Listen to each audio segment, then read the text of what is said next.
Hello, good morning, नमस्कार, सत श्री अकाल सभी दोस्तों को। आप सभी का स्वागत है महादेवा ब्लॉग्स में एक बार। जैसा कि आप सभी जानते हैं कि मैं इस चैनल पर डेली ब्लॉग्स करता हूं और आप सबको बहुत सारी ऐसी बातें बताता हूं जो मेरे जीवन में घटी और बहुत सारी ऐसी चीज़ों पर भी हम चर्चा करते हैं जिससे आपको एंजॉय आता है। तो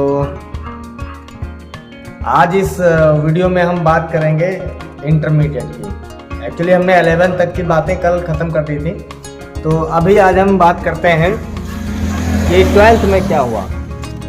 तो 12th में हम सभी आ चुके थे। मेरे 3 फ्रेंड थे, विवेक, सुमित और श्रवण।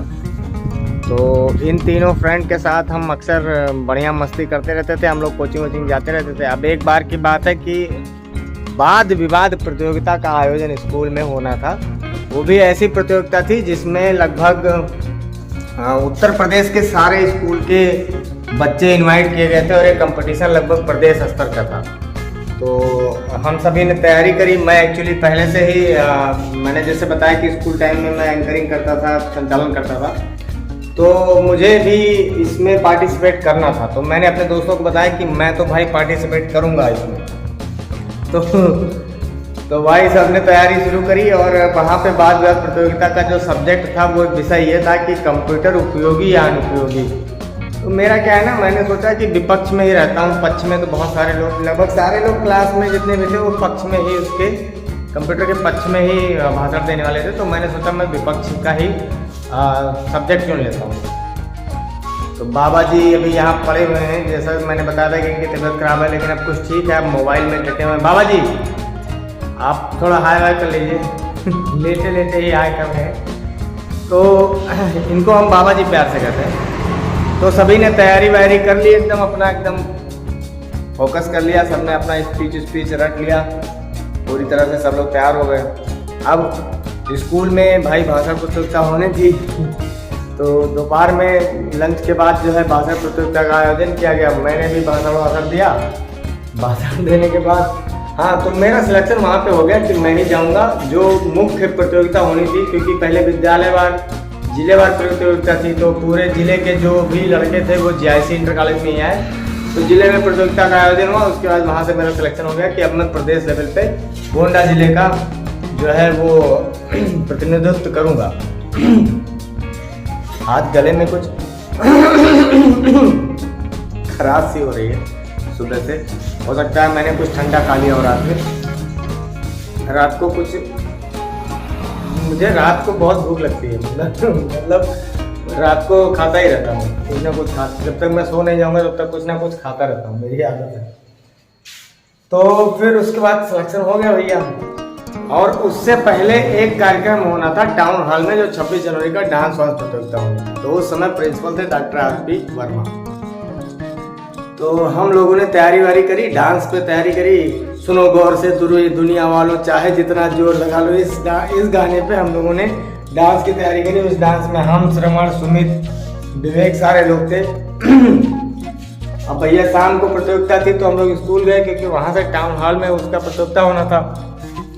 स्कूल गए। प्रिंसिपल साहब को, अरे स्कूल में जब हम पहुँचे तो सन्नाटा, कोई था ही नहीं। हम सबको टाउन हॉल जाना था। तो अब हम लोगों ने सोचा कि कौन जाएगा हमारे साथ टाउन हॉल। तो हम लोग गए, प्रिंसिपल को बुला लिए। तो गए, प्रिंसिपल का दरवाजा खटखटाए। कुछ देर तक कुछ नहीं हुआ। उसके बाद प्रिंसिपल तो निकले तो कहे रुक, उठाए डंडा, दौड़ा लिए सबको भैया। भागे इधर उधर, कोई उधर। हमें पता ही नहीं चला प्रिंसिपल ने दौड़ा क्यों लिया है। एक्चुअली ये बात हमेशा रहस्य रह गया। किसी को कुछ पता नहीं चला कि प्रिंसिपल सर ने आके सबको दौड़ा के लिया था। हम और विवेक मिश्रा सब भाग के किसी तरह वहाँ से भाग के गए।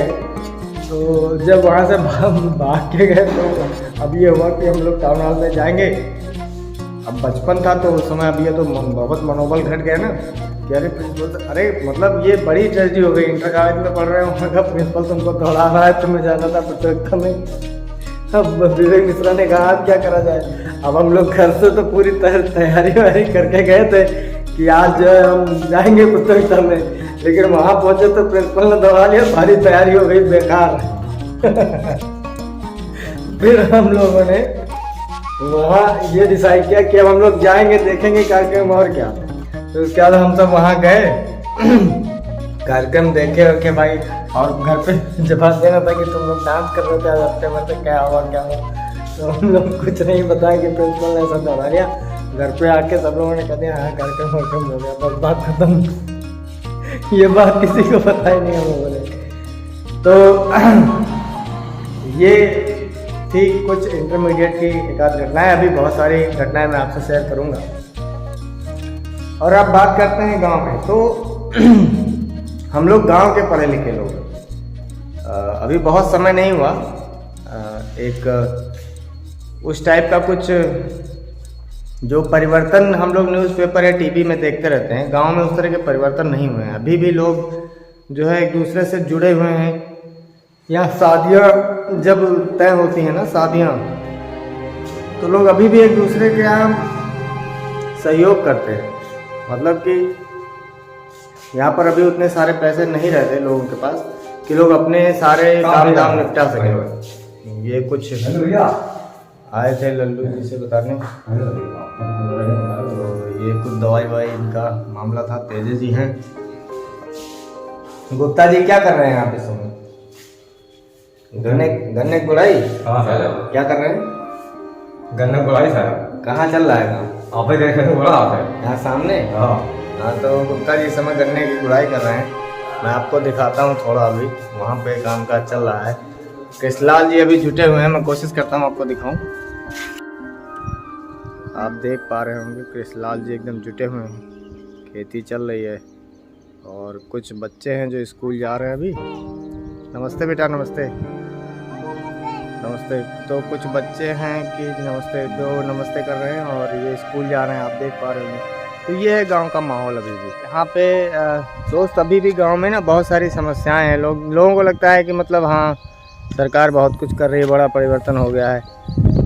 कोई भी सरकार रही हो, चाहे कांग्रेस रही हो चाहे बीजेपी, लेकिन गांव में ना अभी भी बहुत सारी समस्याएं हैं। यहाँ पे आज भी इस साल इंटरमीडिएट के एग्ज़ाम देने के लिए लड़कों की कमी होगी। मतलब पढ़ते लिखते नहीं हो, अगर पढ़ भी जाते हैं ना, क्योंकि यहाँ पे 3-4 पीढ़ियाँ पढ़ लिख के ऐसे ही घर पे रह जाती हैं, तो उनको देख देख कर लोगों का अब पढ़ाई के प्रति थोड़ा मोहभंग होने लगा है। तो इस पर सरकार को काम करना चाहिए। और अगर कुछ नहीं हो सकता तो स्वरोजगार, जो स्वावलंबन की प्रक्रिया है, उसको सरकार को ध्यान देना चाहिए ताकि लोग अपना काम कर सकें। यहाँ पे आबादी हो गई है, लोग अपना काम क्या करें, कहाँ से पैसा आएगा, वो कुछ कोई बताने वाला है नहीं। भारत आज़ाद देश है तो आज़ाद है, मतलब यहाँ पे ना कोई किसी को मदद करता है, ना कोई किसी को कुछ बताता है।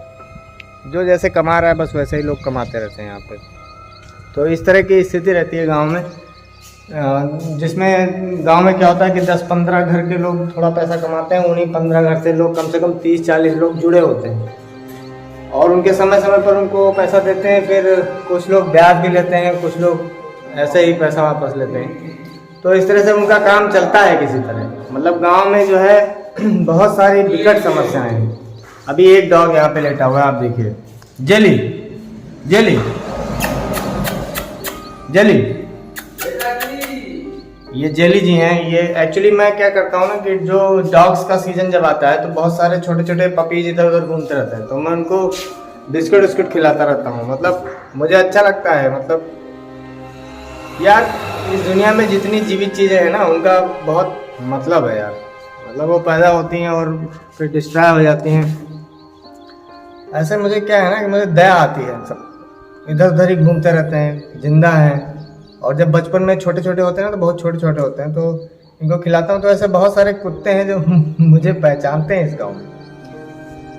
तो यहाँ पे गांव में बहुत सारी समस्याएं हैं। मतलब कि सबसे पहली समस्या यह है कि शिक्षा का जो स्तर होना चाहिए वो स्तर नहीं है यहाँ पे। और ना ही किसी को कुछ पता है कि क्या करना है क्या नहीं करना है। जो बच्चे पैदा होते हैं, अभी बहुत सारे लोग शराब, एक पूरा दल है, मोहल्ला है गांव में, जो लोग शाम को शराब पीते हैं, मतलब हमेशा रोज। वो बस उसी में डूबे हुए हैं, वो उससे बाहर निकल ही नहीं पा रहे। कुछ लोग काम करते हैं और कुछ लोग दिन भर काम करते हैं और फिर शाम को शराब पी लेते हैं। ये सब बहुत खतरनाक स्थिति है यहाँ पे। इसमें महंगाई इतनी ज़्यादा बढ़ गई है, आप देखें डीजल पेट्रोल सब बहुत हाईफाई हो गया है। बहुत सारे गैस सिलेंडर नहीं भरे जा रहे हैं अब। तो गांव की हालत बहुत बेकार है। पिछले 4 सालों में तो मैंने देखा है कि काफ़ी गांव वालों का प्रोग्रेस रुक गया है। पहले गांव पर भी गाड़ियां आती थी, लोग खरीदते थे, ट्रैक्टर ट्राली ये सब, उन सब की खरीदारी भी बहुत घट गई है। अभी ट्रैक्टर भी नहीं खरीद रहा है कोई, क्योंकि पहले ट्रैक्टर से खेती होती थी तो बहुत सारा, मतलब बहुत सारा नहीं लेकिन फिर भी लोगों का काम खर्चा पानी चल जाता था। लेकिन अभी क्या हो गया है, ट्रैक्टर जो खरीद के आए उन लोगों का ही काम चल रहा है। जो नए लोग लाते हैं उनका कोई काम चलने वाला है नहीं, क्योंकि खेत तो बढ़े नहीं है, ट्रैक्टर बढ़ रहे हैं, गाड़ियाँ बढ़ रही हैं, बस ऐसे ही। और पशुधन की बात करें तो पशुधन, पहले गांव में लोग दूध अपना इस्तेमाल करते थे, लेकिन अब गांव का सारा दूध बिक जाता है और वो शहरों में चला आता है, जहां उसका 10 लीटर का 50 लीटर बना के उसकी मिठाइयाँ, खोया, पनीर सब वापस गांव वाले फिर खरीद लेते हैं। और यहाँ पे बहुत बड़ी समस्या है इनका। अगर कैलकुलेशन किया जाए तो इतना ज़्यादा लागत लगता है खेती में, यूरिया, DAP, दवाइयाँ, ये आप देखते हैं अगर एक बच्चा पैदा हो जाए तो उसके दवाई के पीछे कितना खर्चा होता है। सेम ऐसे ही खेती किसानी में है कि उतनी ही ज़्यादा वैक्सीन की ज़रूरत है, उतनी ही ज़्यादा प्रिवेंशन मेडिसिन की ज़रूरत है खेती में, उतनी ही ज़्यादा उनको क्रॉप को तैयार करने में उतनी ही दवाइयों की ज़रूरत पड़ रही है। जबकि पहले ऐसा नहीं था, पहले मिक्स खेती होती थी तो बहुत सारे दवाइयों की ज़रूरत नहीं पड़ती थी और मिट्टी को थोड़ा आराम भी मिलता था, उतनी आबादी थी नहीं कि हर महीने उनकी खेती करना ज़रूरी है। तो इस तरह बहुत सारा प्रॉब्लम्स जो है वो गांव में आ चुका है और डेवलपमेंट नहीं हो पा रहा है। उसकी एक ही वजह है, डेवलपमेंट डेवलपमेंट डेवलपमेंट डेवलपमेंट। ये सब बताने से कुछ नहीं होगा। गांव के लोगों को ट्रेनिंग की ज़रूरत है, मतलब कि डेवलपमेंट कैसे हो, कि क्या क्या करें, छोटे छोटे काम देना चाहिए, छोटे छोटे काम सिखाना चाहिए। और मैं ना दोस्त शुरू से ऐसा ही हूँ कि डेवलपमेंट के लिए ही मैं यहाँ गाँव में आके मैंने अपना इस्टेब्लिशमेंट किया, क्योंकि मैंने आपको बताया था कि कक्षा 3 में यहाँ कोई डॉक्टर नहीं था। मैं यहाँ से 20-25 किलोमीटर दूर शहर में जा सकता था, लेकिन मैंने अपना हॉस्पिटल यहीं पे स्टेबल किया ताकि लोगों को सुविधा मिल सके। लेकिन यहाँ पे हॉस्पिटल स्टेबल करने का एक नुकसान हुआ कि लोगों को सुविधाएं तो मिल रही हैं, लेकिन लोगों के पास पैसा होता नहीं है, तो पेमेंट उतना ज़्यादा आता नहीं है। तो हमारे जो हॉस्पिटल का टर्नओवर रहता है वो भी कम ही रहता है। उसकी वजह ये है कि लोग जानते पहचानते हैं, तो उधार, बाकी, फ्री में ये सब काम करना पड़ता है। और मैं करता हूँ क्योंकि मुझे पसंद है, मतलब मैं करना चाहता हूँ, लेकिन खुद डूब के मैं कितना कर पाऊँगा। जितना कर रहा हूँ उतना कर रहा हूँ, जब तक चल रहा है तब तक चल रहा है, यही सब बातें। तो इसी के साथ आज की ब्लॉग को ख़त्म करने का समय हो चुका है। आज अगर कुछ नया होता है तो आपके साथ ब्लॉगिंग में फिर से जुड़ेंगे। तब तक के लिए सभी दोस्तों को नमस्कार। बने रहिएगा ब्लॉग पे, चैनल को सब्सक्राइब करिए, वीडियो को लाइक करिएगा। राम राम।